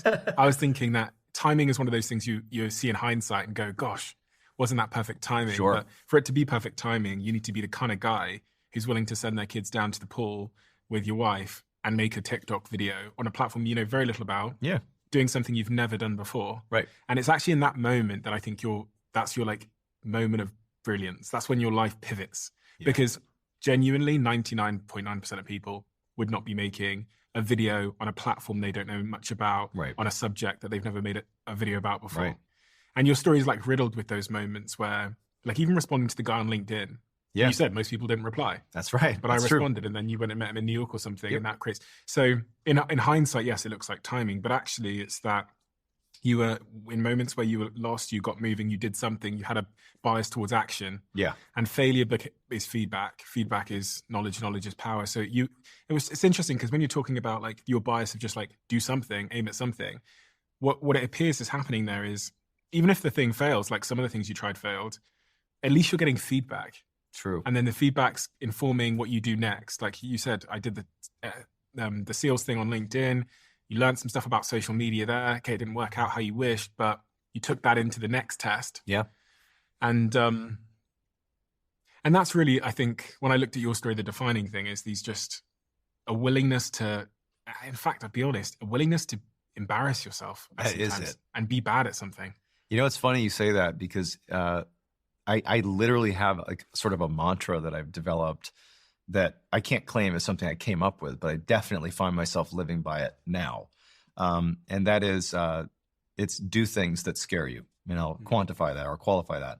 So actually Will Smith, the actor, has this great thing he does. He goes on Oprah, I think it was Oprah or some talk show, and he talks about his experience skydiving. Mm-hmm. And, you know, it's this unbelievable like monologue, this impromptu monologue he gives. But he basically is like, you know, my family was like, yeah, or my buddies were, we're going to go skydiving tomorrow. And it was like, oh yeah, that would be so crazy. We'll go skydiving tomorrow. But he's like, we're not going to really do that. And then it's like the next morning we get up and he's like, yeah, let's go get breakfast, guys. So like, no, we're going to go skydiving. Like, let's go skydiving. And he's like, wait, we're really doing that? And they're like, yeah. And he's like, oh my God, like, I don't want to go skydiving. I thought we were just like saying it last night. And he winds up, going with his buddies to the actual, airfield, and they're like signing the paperwork. And he's like, guys, are we really doing this? I don't want to do this. Like, come on, it's not so bad. And so before long, he's like in the plane, up in the air, attached to the instructor. And he's like, they open the door up and they're like, all right, it's your turn. And he's like, I'm sitting on the edge and I'm having like this full blown crisis. Like, I don't want to jump. I'm terrified of jumping. And the instructor is like, all right, Will, we're going to go on 3. 1, jumps. Really? And he was like, the second I left the plane, the fear was gone. Yeah. And it was just this exhilarating experience of soaring through the air, of skydiving. And he was like, when I landed, he's like, I suddenly understood that there's always been this aspect in my life that I've sort of seen in other ways in my life, but it's the best things in life. This is Will Smith, not me. The best things in life are on the other side of fear. Mm-hmm. And so what I've taken that as, becoming a Navy SEAL, for example, when I decided to do it, like there's a huge amount of fear, and not so much fear of failure. It's like it's fear of like not stacking up. Like when I got there, like I was so intimidated by the people around me, but I knew if I could just like not let the fear overwhelm me, that the reward on the back end would be so high, or even take, I just did we did a live tour with 15 shows. I actually am terrified of public speaking. I've had instances in my life where I have frozen up publicly giving a speech and literally had to put the microphone down and leave. I've had that experience, and I'm volunteering to do a tour with thousands of people. But it's the way I look at it is like the things that you don't want to do, you'll be indifferent to. The things that you do want to do, you'll typically have if it's a big enough thing, the best things in life, so to speak, you will have some element of a fear response to it. Now, of course, if you're scared to go down in the basement because you hear an intruder breaking in, listen to yourself, don't go down in the basement. But when it comes to like goal setting, kind of going back to that idea of shower thoughts, right? Everybody has something that they just really want to do. And it's not even necessarily motivated by one particular thing. Maybe it's some action they want to take. Maybe it's talking to a friend that they've blown off for 10 years, or it's public speaking, or whatever it is. But they know, even if they don't admit to it, deep down they know fear is the thing keeping them from doing it. It's fear of embarrassment. It's fear of failure. It's a fear of all the things that make us human. It's the very select number of people in this life that are still able to say, I'm going to still do that thing that scares the fuck out of me, that have the best and most fulfilling lives. Not always, but they often do. And like, that's why we look at like Will Smith, for example. That dude, very likely, just because I'm referencing him, he's probably had to do things that were so uncomfortable in his life. To be an actor at his level is like, hey, perform in front of everybody right now and don't screw it up. It's like pressure and performance. It's like that dude has faced fears his whole life. Yeah, he's using skydiving as an example, but his life is very likely a product of a guy who faces fears. But it's the fear knowing that if I do this, there's something big on the other side. And so I preach to my children, and I try to live this idea of do things that scare you. And literally the live tour that we just did was it. I was having like an existential crisis before we began. But the second I took the stage, it was like, oh, this is great. So it goes back to what you were saying about when Will jumped out of the plane. Yeah. All the fear was there before he jumped. Oh, yes. And just like you walking out on that stage, the fear, you're tormented before. Oh, yes. I always find before significantly harder in every way. Oh, yeah. Before everything that I've done in my life is the worst part. Once you get into it, you're confronting reality, which isn't always as bad. But yes. Before is horrible. And also when you were talking, I was thinking, it's really, either way you're making a decision in those moments. Like, when you were thinking about your live tour, the decision is, do I accept the unchecked box? Or do I accept this mental torment that I'm going to inflict upon myself? That's very true. And I think, when they talk to people on their deathbeds and stuff, the worst thing is the unchecked box, It's got to be. Not that I walked out and put the mic down and walked off. Yeah, like I look back at the fact that I was in San Francisco at a dinner where I literally froze and put the mic down and walked off. I looked at that as a catalyst for why I was so scared to do public speaking this time. And it ultimately pushed me to do it. I don't regret San Francisco. I'm glad it happened, but only because I faced it later on. I would be so embarrassed. And I would harbor like my pain forever if I never tried again. But yeah, it's like you don't regret the failure, you regret not trying. How do people misunderstand you? Because they, like you, they see you on a screen. Sure. And they consume a certain type of content you make. They probably don't know the full context of your life. But how do you think people have misunderstood you? Oh, good question.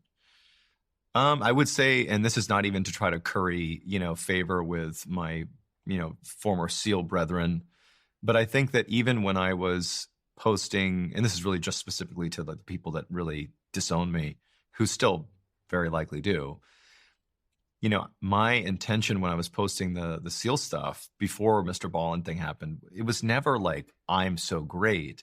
It was more like, I want to do something with my life, and this feels like an opportunity. And I know it's sort of like questionable, but when you're no longer in that insulated team room, when you're in the wolf pack, so to speak, it's easy to view the rest of your life as being, I've become a SEAL, I can do anything I want. But like when you're cast out or when you leave and you're by yourself and you got to like figure out your new life, it's really difficult to imagine how you're going to do that without leveraging, the biggest thing you've ever done. And so I think that the one definite specific thing is I never made that content because I literally believed I'm this special guy and like everybody better look at me as like Mr. Navy SEAL. I was very aware of the fact that I was a junior SEAL relative to the other people that had served, and like my experience was minimal compared to others. So I think that some people think that I actually somehow believe that I'm a superhero, and I didn't then and I don't now. I'd say now sort of the MrBallen side of things, there's like a practical thing, which is as the sort of MrBallen thing has grown to where it is now, to where it's a pretty recognizable thing in the genre of the strange, dark, and mysterious. It's been really, really challenging for me personally to balance my life with my wife and my 3 kids, who I adore, and sort of like, responsibilities with content. I mean, we have a recording schedule. We have things that I sort of have pledged to do. And as you know, with content creation, there's not really an end. You just sort of keep doing it. I think that by no means am I saying like, oh, this job is so hard, people better sympathize with me. Hardly. Like, I understand the privilege. But at the same time, like, I started making content and it was like an outpouring of content constantly. I was making 5 videos a week sometimes that are like 25 minutes each by myself, like shooting it, editing it, everything. It was like, it would take me about 26 hours or so per video over 7 days. So it's like, I really wasn't sleeping. I became like a raging alcoholic. I became like horribly overweight because it was like everything got pushed aside to make videos. And then as I realized that like doing content at that fervorish rate was really taking a toll on my physical health, my mental health, and definitely my relationship with my wife and kids, I began to sort of make an exchange. It was like, I'm going to do less content for more time with my family. And loads of people got that. It isn't like the masses were like, dude, you're a jerk. But I think what's happened now, and it's sort of a product of success, is we've reached a point, not just me, but like we have a team that's pretty sizable. We have an amazing studio. We have publishing division. We have this, we have that. Like, we've reached a point where I think people view me as like this corporate guy out to get money.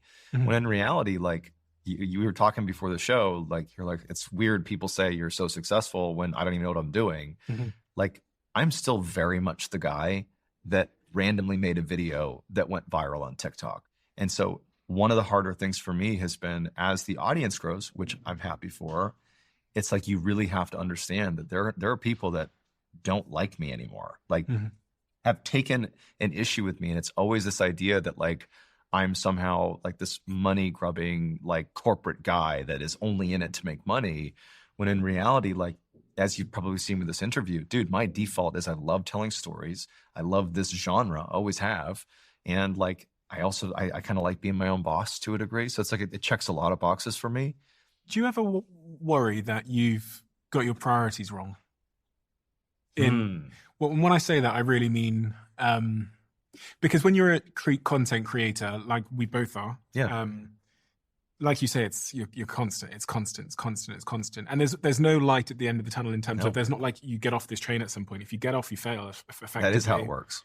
So how do you think, because if I said to you, you're going to be doing this forever, like you're going to be doing what you do now for the next 30 years, I think that I've actually probably reached a point in my life as a content creator where maybe I haven't come to it exactly the way you've just laid it out, but I'm definitely not currently in this for money. If anything, I'm in it I get a lot of enjoyment out of literally telling stories. I mentioned to you pre-show that doing the live tour was so much fun because I got to actually interact with these people that show up as numbers on my YouTube videos, but they're real people. And it's like, it was so much fun, like fulfilling for me. I literally told Nick, my CEO and my manager before the tour started, like I would have paid to do the tour. And now especially I would have paid money to have that experience, to put those shows on.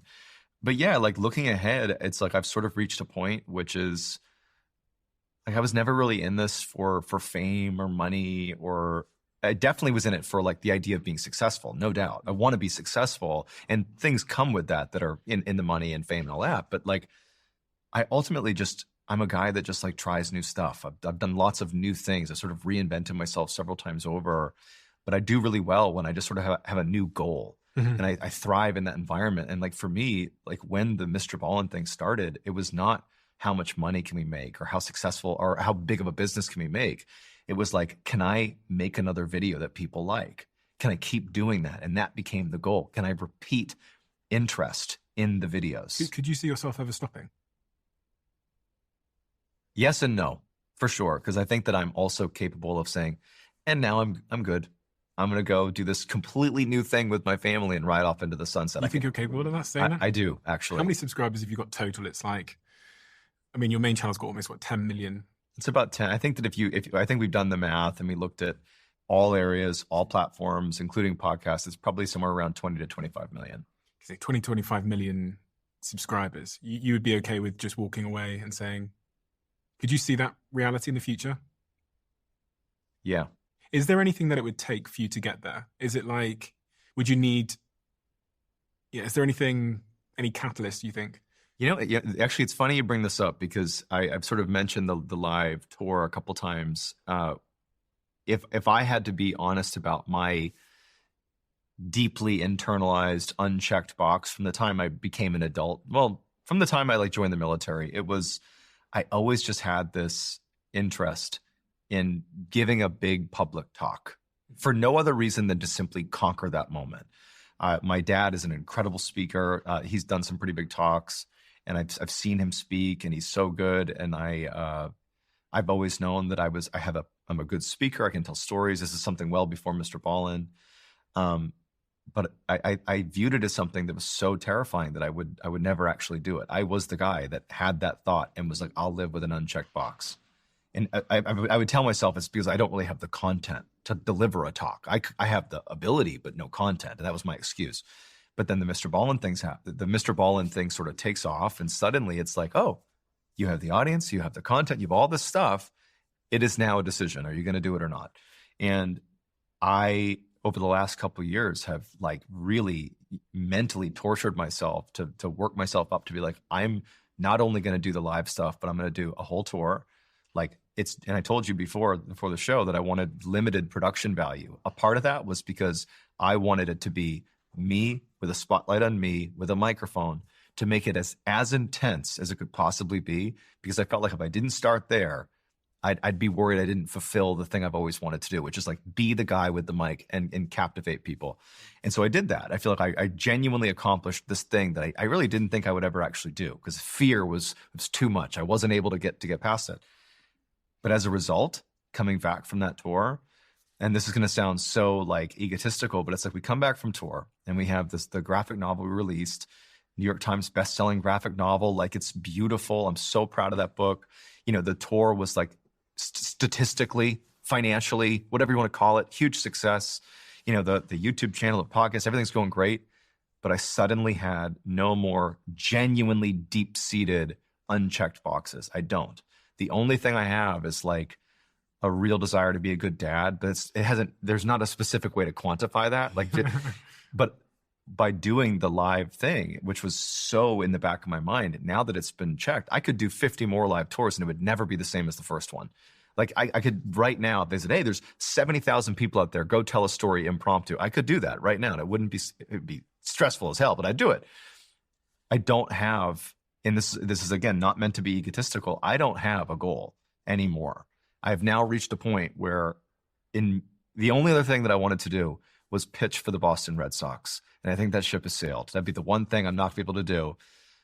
But I don't really have like the big audacious goal. I'm sure I'll find one. I'm looking for one. But I've sort of reached a point where like I adore the storytelling aspect of storytelling. I just do. I'm doing it right now. But I also adore my family and my kids, and I want to have a full life there. And by the way, I definitely have a good balance right now. But to your point, could I do this for 30 more years? The answer is no. I could do this for a time, and I'll put all of my energy into it. And when people hear, my fans, when I say like, I genuinely care about what you think, I'm in the comments, I read Reddit, I read painful things on Reddit, I read all this stuff. It's because I genuinely care, because this was never about building a business. That's a product of the thing that I love to do. It's a product of telling stories and loving to do that. But yeah, I don't have the deep unchecked box. I hope to find one, but right now it's like, I feel like I'm just sort of doing stuff, and I need to find the thing, and I don't have it. I'm so fortunate, so blessed, and I love my life. I love that, but I've done the box checking, and I don't know what's next.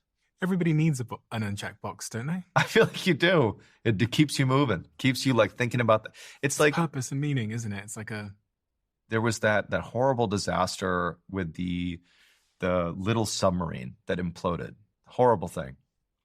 And I was reading about it, and like the people that go on these deep sea excursions are typically like billionaires. It's people that literally have every resource known to man. You can do basically anything you want within reason. And it's like they can't figure out what to do now, because everything, like to us, if it's like, hey, do you want to go buy $100 million yacht today? Like, we can't do that. Like, I can't go buy 100. Maybe you can. I can't buy $100 million yacht. But it's like, imagine it's very difficult to do this. I'm sure billionaires could tell us, if you could buy anything, it's like suddenly everything loses its value. At least the things you can buy.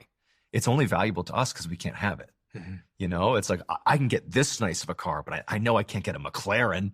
Yeah. But that's what makes this one special, because I can't afford this one. Mm. But it's like the billionaires, it's like, oh, well, all I can do is like adrenaline now because it's money doesn't put up. So it's I've sort of reached a point, not billionaire status even close, but it's like, it's hard to figure out what I even want to do besides knowing wife and kids is like a really big thing for me. It stems literally from nearly dying in Afghanistan, like really cherishing the fact that I have a family. But it's like, I also cherish what I have here with Ballen Studios. I'm waiting for the next big sort of unchecked box to appear. What's your journey like been with your own mental health? Because you talked about PTSD. Yeah. You talked about becoming a bit of an alcoholic as well at one point. What's that journey been like? What's that sort of overlaid across your story? Yeah, I've really struggled with my mental health, in particular, kind of like from military service was a big part of it. When I was medically retired, so 2014, I get hurt in Afghanistan. I really didn't. I thought I dealt with it because you have to go see a therapist and stuff. Post deployments, you go speak to somebody. But I sort of was just sort of playing the game to get through it because I just wanted to deploy again and be a part of the team again. It wasn't until later on that I deployed a second time, and I went to South America. And I remember not giving much thought to the deployment before I got there. I remember thinking, like, compared to going to Afghanistan, we're going to South America to like sit in like a nice house, literally in a beautiful part of South America, and like train Peruvian military forces. Like, it's not a combat deployment. This is like, you're deploying and you're living there, but you're just sort of like a teacher. That's the gist. And that's an amazing thing to do, but it's definitely not combat. But as a result, I really didn't like mentally prepare myself for what it would be like to be in Peru. And if you don't know this, like, Peru is a totally Spanish speaking country. It's very, at least where we were, there was very little English, like very, very little. And so I remember I had to go late to Peru. So my team had gone, the group of us that was deploying there, they went early to Peru, and I went like a week later. And it meant that I had to fly into the airport in Peru by myself. And I had to like navigate the airport, and I speak a little Spanish, like barely conversational. And I didn't take it seriously at all. They gave us Spanish courses. I blew it off. And I remember I got to Peru and it was like, oh my God, like as soon as I landed and I look around and no one speaks English, I'm trying to figure out where to go. Everything's in Spanish. I can't find my ride. My ride, by the way, is a local who speaks Spanish, doesn't know what I look like. And it was, and my bag got stuck and they were trying to figure out what was in my bag, but I don't speak their, it was so stressful. And then I finally get in the vehicle to get brought to our house we were at, but to get there, it required driving through like a true like slum, like a very, very unsafe place. And I remember thinking like, I am in a totally foreign country. I'm so far from my family and I'm going to be here for 6 months, which is not long by, deployment standards, but that's a long time to be away. And it was like, I didn't put any thought into this. I can't believe I'm going to be here. I felt like I was in Afghanistan again a little bit. I struggled so bad on that deployment with just being sane. Like I was so miserable there. There was like to the point where I was borderline having delusions. I was so depressed. I can't even describe it. I had this recurring dream where I'd be lying on my bed and it's always moist in Peru. Like everything's wet. Like no matter what, like your sheets are wet, your clothes are wet. It's like a very humid environment. And I'm like laying in my bed. I don't have a fan. It's like humid in this crappy little room. And outside you just hear the chaos of like the Peruvian streets. And I would like fall asleep and I'd have this dream that I was in Russia standing on the corner of this like embassy or some federal building. And somebody would come out of a car and like grab me and like hijack me and like take me hostage. But it was like over and over again. I had this dream to the point where I began to believe I was losing my mind. That like, how can I have the same dream? I'd like wake up in a panic. I missed my wife so terribly. She was pregnant with our first child. It was awful. It was like the worst time of my life. And it's hard to even now to put it into words. It was just like I had bordering on like a mental collapse. And it was in part because I just didn't appreciate the fact that like you're going to another part of the world where everything is different. And I also sort of began to confront, I guess, my demons from the deployment to Afghanistan. There were just some things that I did that were not necessarily wrong or like illegal at all, but just like it's war, and war is like this horrible thing. And seeing it up close, man, it's rough, And at the time, you're so conditioned to not only see war and be okay with it, but to practically revel in it. Because how else do you get young men to keep going to war and keep fighting and dying? You need men and women. But it was like it was like I had like a breakdown, like a mental sort of questioning, why am I in the military? Questioning who I was. And so I ended up getting medically retired. And it was not really from Peru at all. It was more like I was so unhappy. I came back from Peru and I just detested the fact that I was in the military. I didn't feel like it was the place for me. I also was physically injured. I was dealing with the injuries. And I ended up getting medically retired, but it was my choice if I wanted to continue to see a therapist after I got out. And at first I didn't. At first, when I got medically retired, I just was like, whatever, I'm done. I'm on my own. But I was so angry all the time. Like just everything made me mad. I was so like on edge. Not even like jumpy, but I was just like so high strung. And it got to the point where like nobody wanted to be around me. Like my kids didn't want to be around me. My wife didn't want to be around me. And ultimately they were like, I think you need to see somebody. And I was like, you know what? I think I do too. Like, I feel like I'm a mess. And it was through therapy that this is like 2018 or so, that I realized I had some very deep-seated issues with myself, with my service, with just stuff I saw and did. And it was only when I began to sort of openly talk about those things that I actually began to sort of forgive myself and begin to feel content, like, what's the word? Content again. It's not about like, therapy is not meant to make you forget stuff. It's to give you perspective that you didn't have. And I think I had fallen into a cycle of like just detesting who I was. And why? I think that it was like, ultimately, if I were to boil it down to its simplest part, it's like I wanted to be a Navy SEAL, in part because I just wanted to go through the training.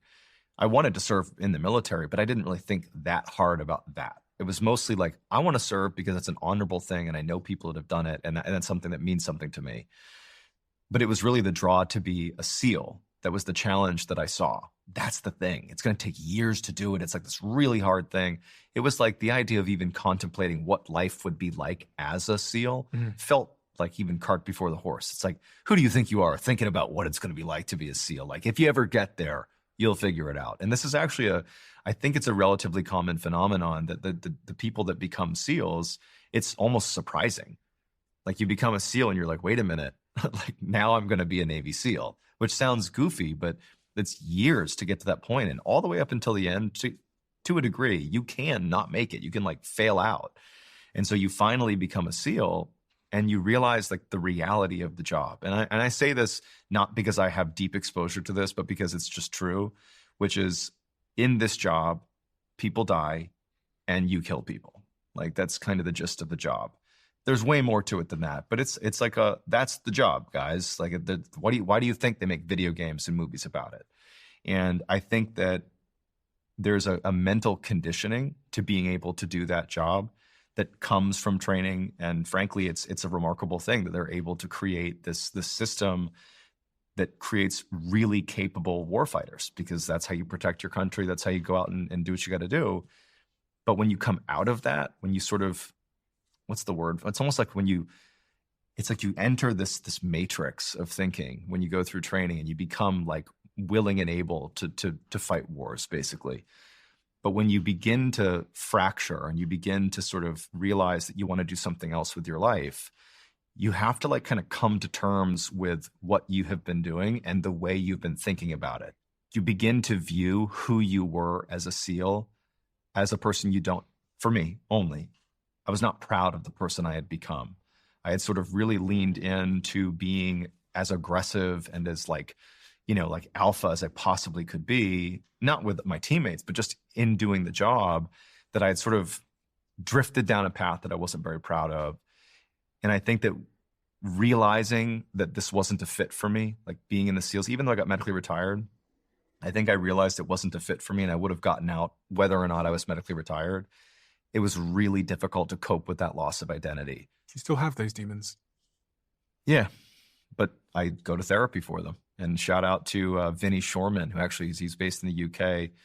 He's my therapist. He's awesome. We haven't really delved too deeply into the military stuff, but yeah, I think that it's something that will always be with me. I certainly, when I think about having served, I'm very proud, and I'm proud to have been. I'm a veteran now, and the people I worked with were incredible. Even the people that hate me now, like, it doesn't mean I think any less of them. There are incredible people in the military. I think that I just sort of, it wasn't a fit for me. It was like I thought the military was, but it was the SEAL thing that drew me in. And in many ways, this is going to sound weird, but I was sort of lucky enough to get to deploy to Afghanistan and actually have a combat deployment, because many people, what happens is they go to like a warfighting unit, like a special operations unit, and then they never see combat. And it's not because they made any decision. It's just the way it goes. And those people, it's sort of like they have this unchecked box, but it's not their decision. And so in a way, I was given this gift, and it sounds horrible to say it that way, but I don't know how else to say it, of getting to sort of do the job in real life. But there are sort of like, and to anybody who's listening that's done multiple deployments, like, look at this guy. Like, I don't claim to have like, oh, I've done 87 deployments and this is my experience. It's just from like, I had one combat tour, one. But it was enough to show me that like, that isn't what I was cut out to do. And I think that, but I still did those things, and I still was that person. And now as a civilian, sort of reconciling that I'm such a different person now in a good way. I've taken all the best qualities I possibly could and I poured them into this person. I'm trying to be a good husband and a good dad, and I'm trying to do all the right things. But it's like, I have this part of me that it's just crazy to me that I was ever a Navy SEAL. It's crazy. Everybody has their demons to some degree, whether it's, it's a spectrum of how strong those demons can be and how much control they can have over your decisions. What have you learned about dealing with demons that might be of any, because you've been to therapy? A lot of people haven't. A lot of people maybe even haven't arrived at the awareness that they need to go yet. What have you learned about dealing with demons that might be useful to anybody listening? That you can't talk yourself out of them. A demon to me is something that if you begin to have those thoughts and you feel them creeping in, and you tell yourself, stop thinking about it. I don't want to deal with that. I don't want to think about that. If you have those thoughts in your life, that even just the slightest beginning of a thought about that thing starts to creep into your head, and your reaction to it is, not now. I don't want to do this. I can't do this right now. It's all happening in your head. If that's something that you deal with, that's a demon. It's something that is like the uncontrollable thought that comes into your head. It usually happens at the same time of the day or same thing that triggers it. And if your reaction to it is, oh my God, I can't think about this thing, like that is a demon in your life. And you are not going to be able, at least in my opinion, long-term, to simply convince yourself that that's not a demon. It is a demon. Mm-hmm. It doesn't matter if it's rational or not. For me, I have several that sort of creep into my life, but the only way I have found to sort of cope with them is to sort of not embrace them, because that's not what you do, is to talk about them with someone who it's cathartic to talk about it with a therapist, but it's even more cathartic to almost hear yourself talking about it. Like you actually, for me specifically, like I have things that I've said in therapy that I can't believe I'm saying out loud, that are so like personal and intimate and so tied to like deep insecurities and pains in my life. But it's only in that environment with like a third party who's neutral in a private setting that these things just come to the surface, and I'm saying these things. And the beautiful thing about having a great therapist is their whole gig is they're listening and interpreting and providing perspective. They're not trying to like tell you, oh, that's not a thing. Mm. It's like, well, have you thought about it this way? Chuck me that perfect Ted. One of the things that I think about all the time, because my life is quite hectic and busy, is how to manage my energy load. And as a podcaster, you kind of have to manage your energy in such a way that you can have these articulate conversations with experts on subjects you don't understand. And this is why Perfect Ted has become so important in my life, because previously, when it came to energy products, I had to make a trade-off that I wasn't happy with.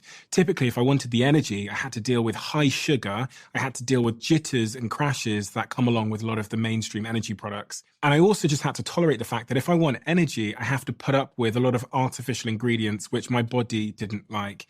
And that's why I invested in Perfect Ted and why they're one of the sponsors of this podcast. It has changed not just my life, but my entire team's life. And for me, it's drastically improved my cognitive performance, but also my physical performance. So if you haven't tried Perfect Ted yet, you must have been living under a rock. Now is the time. You can find Perfect Ted at Tesco and Waitrose or online, where you can enjoy 40% off with code DIARY40 at checkout. Head to perfectted.com. Your father, you mentioned earlier that you were raised by a single mother in the basement, at least. Yeah. How has your father been a sort of key figure in the man that you are? And we talk about demons. Sure. And the demons that you have. So, it's funny. My dad and I recently have sort of had a resurgence. He and I sort of had, I guess you could call it a falling out. I was very close with my dad growing up. My parents split when I was 13. And even though I was living with my mom and sisters, my dad was a very active part of my life. It isn't like I didn't see him again. But we had like a good relationship, me and my dad. And then when I left for the Navy, it came after I had found a way to graduate college, and I was talking about law school a little bit. And I think my dad, he was like, that's great. My son, like he turned it around. He's got this career in mind that seems like a really strong idea. And I sort of sprung it on him and my mom and my sisters that I'm like, actually, no, when I graduate college, I'm going to enlist in the Navy and try to be a Navy SEAL. I hadn't really talked about it with them at all. I mean, I'm exaggerating, but it was a very quick turnaround. And I didn't want to talk to them about it because I knew they'd say, one, why will you make it through? And two, why are you doing this? And so when I began talking about it, like right at the end of my college career, like literally I'm getting ready to enlist, my dad, I think he couldn't quite wrap his mind around the idea that I really was going to do this for reasons that make sense to me now that didn't at the time. Like, it's his son. If you're successful, that's not good. You're going to be a Navy SEAL, like going to war. If you're not successful and you wash out of training, you're stuck in the Navy in the sense that you don't get to pick another job. You kind of become needs of the Navy, and you have to go do like these crappy jobs for like 4 years. Nobody likes being stuck if they don't have what's called a rate. It's like your job. So it's like he's viewing it as both outcomes sort of come with big negatives. But the way it came out to me was he doesn't believe in me. He doesn't believe I can be a Navy SEAL. Like he thinks I'm not going to make it. I'm sure that was not what he intended, but that's the way I interpreted it.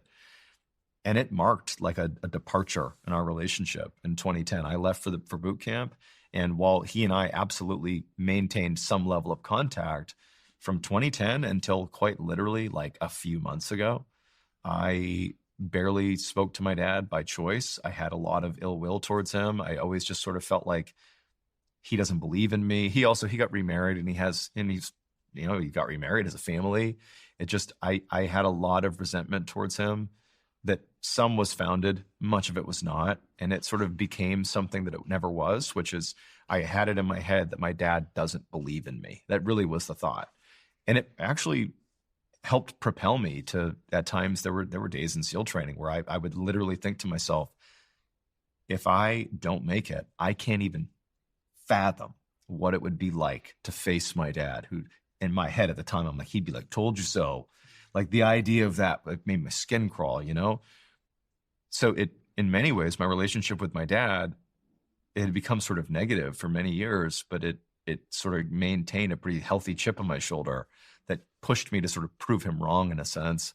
But with self-awareness recently, like very recently through therapy with my boy, Vinny Shorman, and through some sort of the world lining up, he and I sort of reconnected. And we actually had some frank discussions about that. And it turns out that no, my dad just literally was worried about his son and felt like I didn't like him or love him. And we sort of drifted, and life happens. I had my life, he had his life, but we've reconnected now, and I'm happy for it. There's a lot of men that aren't at the place yet where they'll speak openly about their demons and how they're feeling and their emotions and stuff. Especially, I mean, people that have been in combat and that are seen as big, tough guys, right? Sure. What would you say to those men that maybe, because we all feel things. Sure. Most of us don't have the tools to know how to talk about it. Sure. We don't have the environment. Maybe we don't have friends or outlets where we can talk about it. And a lot of men don't feel like they can. Even I was one of those men that probably until about the last, I'd say 2 years, I would never tell my partner if I was having a bad day. If I was feeling bad, if I was anxious in any way, if I was struggling with something, I would always try and shield everyone from it. Like I thought as a man, my job was to just take it. Yes. Take everything, absorb, hold. But what I came to learn is that it is coming out. Yeah. But with unintended consequences and in unexpected ways. It's coming out somewhere, maybe in my mood, maybe in my health, maybe in my habits, maybe in my search for quick fixes of dopamine. It's going to come out. So I ran the experiment one day of just like sitting my partner down and saying, look, I haven't been honest with you. This is how I feel and this is what's happened. This is what I'm going through. Yeah. And it was such a important, pivotal experiment in my life. Because, I can see that. You know what I mean? Yeah, I do. So I'm just wondering what journey you've been on with opening up. I think that taking men specifically as an example, you sort of have like the society, the socially acceptable things that can be demons for you. That maybe we don't talk about them, but if you did, no one's really going to bat an eye. Like, it turns out I hate my job. And, you know, it turns out I don't love my partner. Okay. These are bad things, but they're things that if you brought them up, no one's going to question your manhood. They're not going to question, you know, things that society views as really important, right? It's the stuff that is super personal to you that's like could be potentially embarrassing. Those are the things that are your real demons. I'm not saying those other things aren't demons. They are. But if you can't talk about those things, they will dog you your whole life. They really will. And so I think it's not about you need to go sign up for therapy and go talk to a therapist. But I do think that, like you mentioned it yourself, you have to be able to sort of like unburden yourself. And part of that is simply talking about it. Like I had one, and this is not really a demon, but to give people a sense who are watching this of like how comfortable I am being forward about things that I struggle with. So oddly enough, one of the reasons that I was also drawn to the military, believe it or not, was I struggle mightily to urinate in front of other people, just publicly going to the bathroom in front of other people. It's not like it's destroying my life, but it's uncomfortable. Like it's easier for me if I'm alone, right? I knew this about myself at a young age, don't have a reason for it. But like I knew when I was like in high school or like in college, like I would go to a bathroom that was private because that was easier for me. And as I got older, I was like, that's not really that normal that this is happening to me. And so part of the reason I was interested in the Navy is they drug test you and they do it really publicly. And it was like, in order to deal with this, I have to go into an organization that literally will force me to have to urinate in front of other people. But like for me, it's sort of like facing these things that are hyper personal, like inability to pee in front of other people, which, you know, I've overcome, but you have to be willing to sort of identify those things. And in my case, I talked to my wife about it before I joined the Navy, and she's like, okay. I talked to my therapist about it recently as well. But it's sort of like, that's a really specific personal thing that if I brought that up in a casual conversation, I'm sure there are people that could actually relate to it. But most people would be like, this is a little uncomfortable that you brought that up.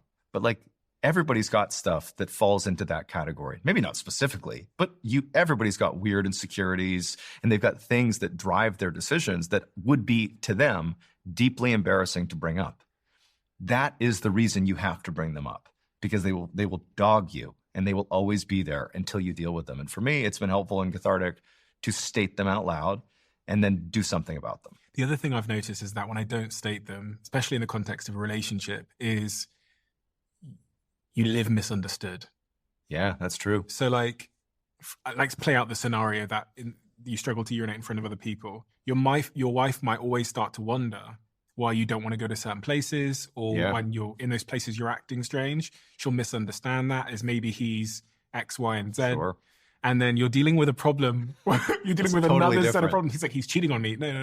It's like, actually, it was just, we didn't have an environment, a safe space where we could talk about the actual issue. Very true. I've created like 5 other issues. Yeah. And I have that in my life where I'm like, fuck, if I just told the truth. So it's a shame that sometimes I have to get to the like bust up moment, turn around and say, you've got this totally wrong. And the reason why you've got this totally wrong is because I didn't tell you the truth. Yeah.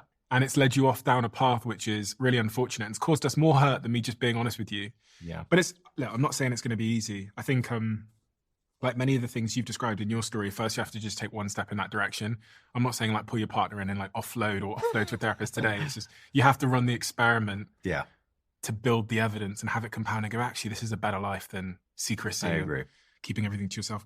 You know, when I interview people, there's always questions I know that they get asked all the time. Yeah. And I'm like, do I ask him the question that I know he probably gets asked all the time? But you're so good at telling stories. Yeah. You really, really are great at telling stories. Thank you. So there's really 2 questions I wanted to end with. I guess we've got a couple of minutes, but sure. The first question is, to be a great storyteller, and we're all telling stories whether we know it or not. Yep. Is there any principles that you've come to learn that you could give me to tell better stories? Yeah. So I would say, obviously, the medium by which you're telling the story matters. But if we're talking about literally speaking a story, telling a story, and assuming you have people listening to that story right in front of you, which is a medium by which many of us tell stories, telling our friends, telling our family members.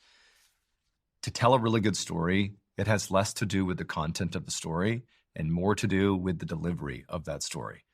When I told you the Dyatlov Pass story, I was fully committed to telling you that story. I didn't care if you thought it was interesting or not. I thought it was interesting enough that I was going to give you my hand gestures. I'm like going to make sure I harp on the details that I find really interesting. But it's like a level of commitment to telling that story. Like, that's the key. It's commit to be like, you have to be in the story.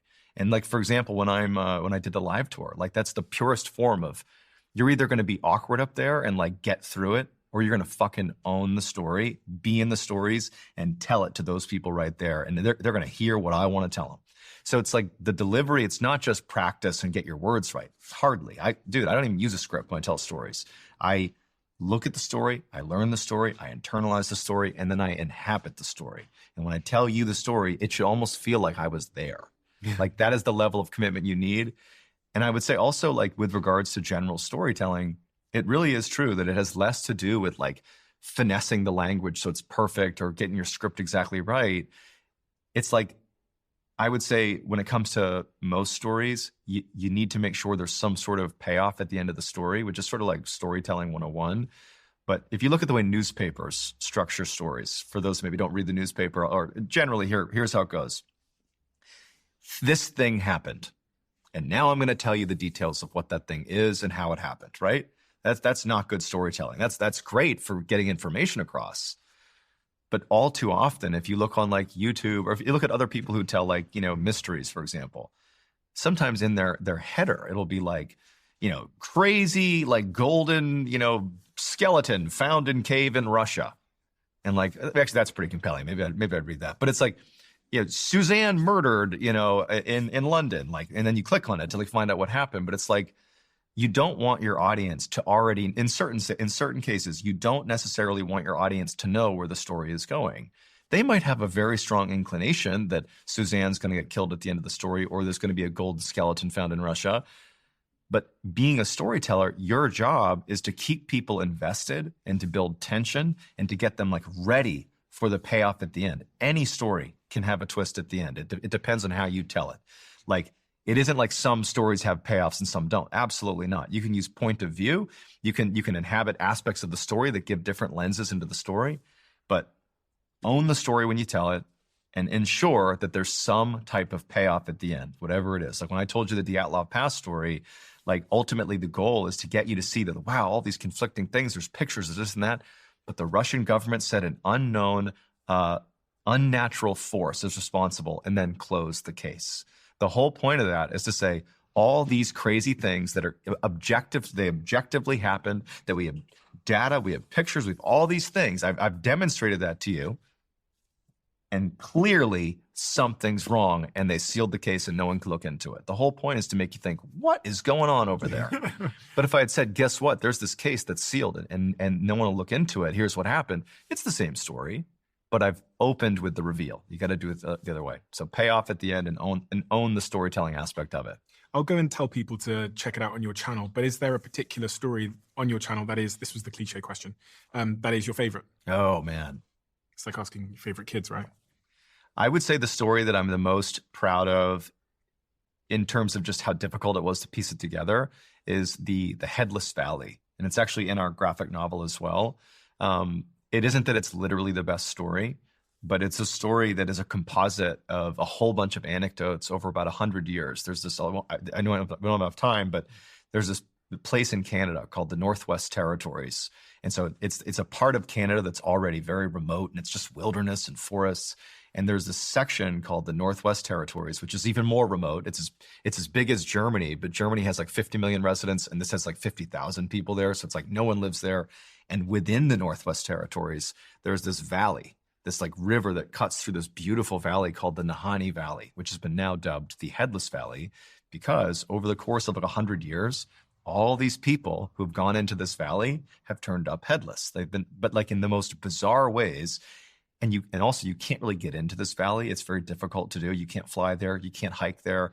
You have to either take a boat upstream and literally carry a boat up a couple waterfalls and then continue going upstream, or there is an overland hike, but it's like 70 miles of treacherous terrain. So it's like really hard to get there. It's totally remote. And the only other people that ever lived there were the Nahanni tribe. And one day, somebody was actually there on a hunting expedition.